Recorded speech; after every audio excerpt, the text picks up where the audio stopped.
আসসালামু আলাইকুম। আসছি হচ্ছে একটা ওয়ালটনের ওয়াশিং মেশিন দেখার জন্য। ওয়ালটনের ওয়াশিং মেশিনটা গিয়ার ফাইসা গেছে গা। তো এই যে দেখেন গিয়ার ফাইসা গেছে কীভাবে। তো এটা খুইলা তারপর আবার লাগাই দিব, তো ইনশাল্লাহ আল্লাহর রহমতে সমাধান হয়ে যাবে। আগে খুইলা তারপর লাগাই, তারপর হচ্ছে দেখাবো যে কীভাবে সমস্যাটা সমাধান করলাম। এটা ফাইসা গেছে গা গিয়ার থেকে। এটা একটা ওয়ালটনের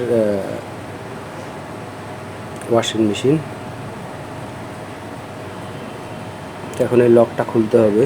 লকটা খুইলা তারপর হচ্ছে ভিতরে ঢুকাইয়া লকটা তারপর আবার লাগাই দিতে হবে। লকটা ফাইসা গেছে গা, ইনশাল্লাহ সমাধান করে দিলাম। আপনার যদি প্রয়োজন হয় যোগাযোগ করতে পারেন।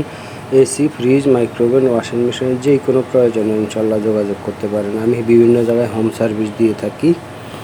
আমার একটা ইউটিউব চ্যানেল আছে, ইউটিউব চ্যানেল নাম হচ্ছে হোম সার্ভিস 389। আপনি আমার চ্যানেলটা ভিজিট করতে পারেন। আমার চ্যানেলে প্রায় 600 মতো ভিডিও আছে, অনেক কিছু শিখতে পারবেন।